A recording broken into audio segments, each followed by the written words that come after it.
So some of you have told me that you get really confused about what you're supposed to write down whenever you watch my lectures. And here's what I have to tell you. Coming to class online for art history is sort of like watching a documentary. You have to pay close attention to it in order to really understand it.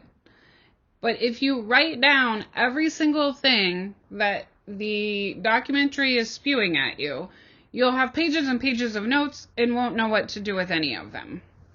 So the point of giving you lots of factual information about the historical time period that a work of art goes into is that if you don't understand the historical context, you're not going to be able to really understand the impact of the painting. So let's take the oath of the Harashi brothers.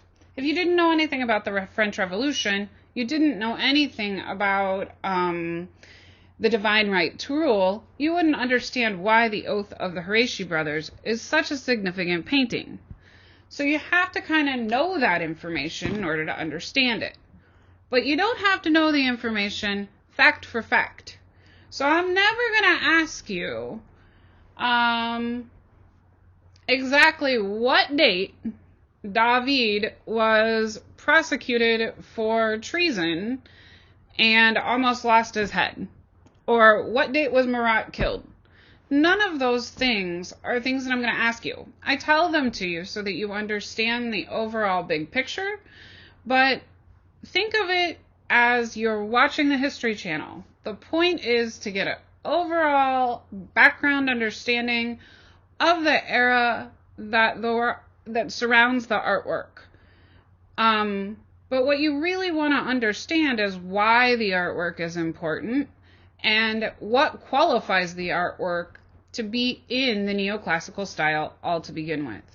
So I'm using the example of the Oath of the Harashi brothers so that you understand what I'm talking about in terms of the contextual information.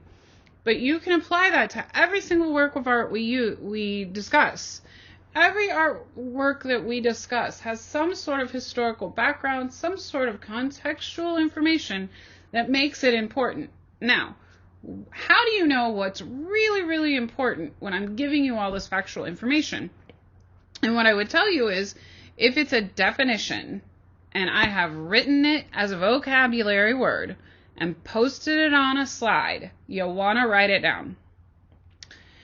If it is a main point concept where I'm telling you this part's really important, that's something you want to write down. If I tell you this part helps you understand the entire course, you're going to want to write that down. But don't feel like you have to write down every single fact that I give you. In addition, as a professor and as someone who is a historian, remember that I have so much knowledge that I want to tell you. I have even more knowledge than what I've given you right now.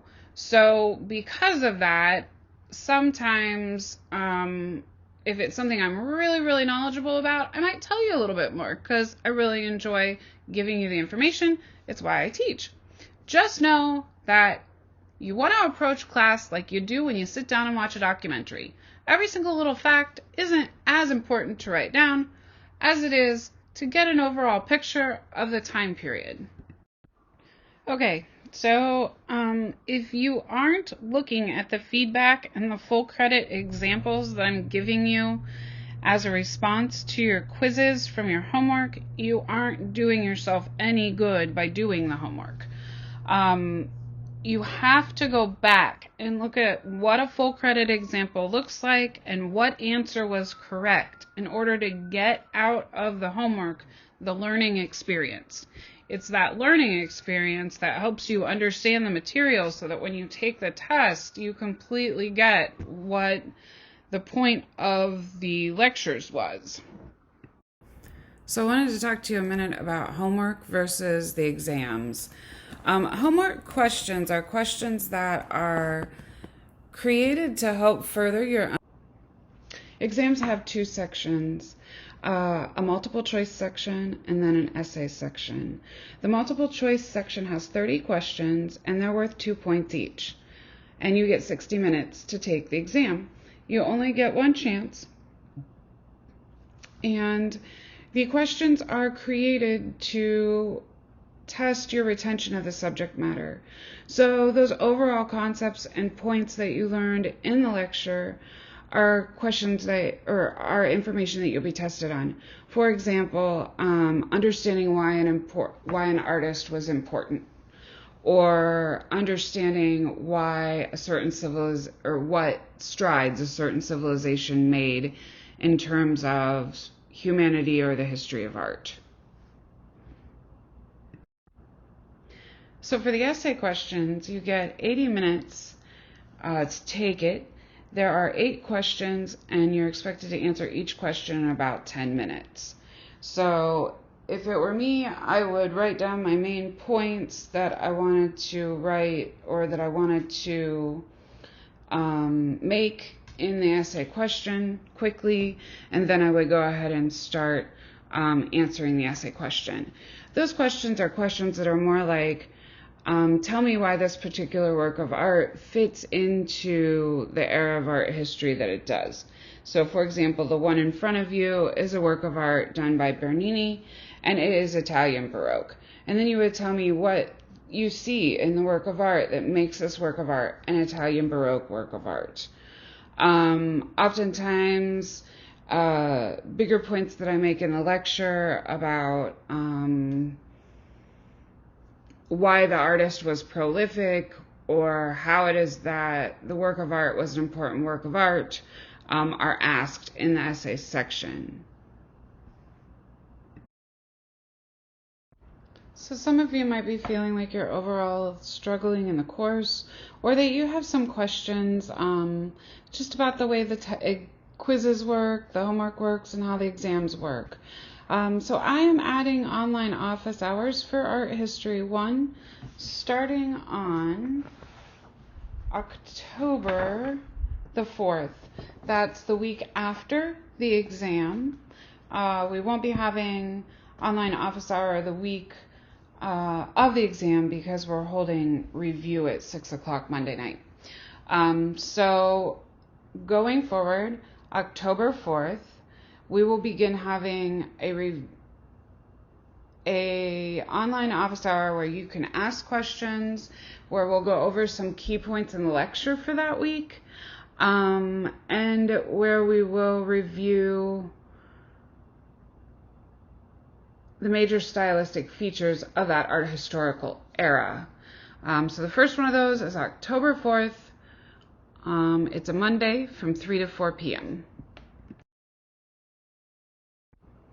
So in week 5, I'll have a special test review session on Monday, September 29th at 6 p.m.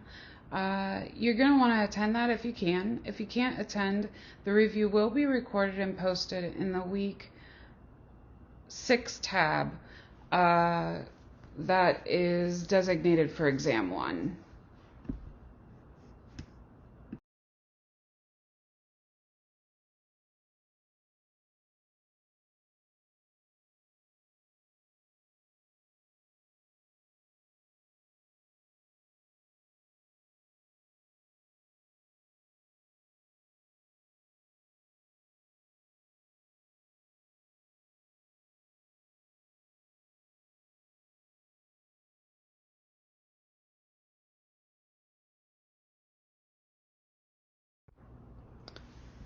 If you get testing accommodations, I want to remind you that you need to email me at the end of week 3 to let me know that you wish to use your accommodation and tell me which accommodations you want to use.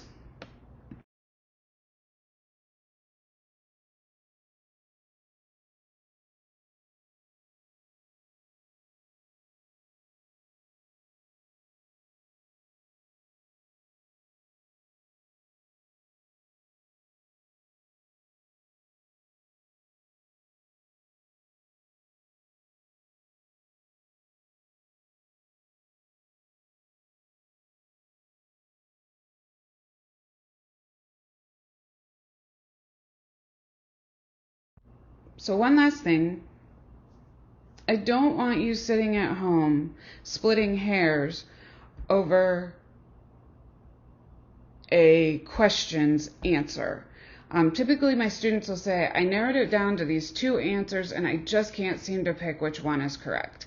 If you're in that boat, pick up the phone and call me, and we'll talk out why the answer to the question is correct.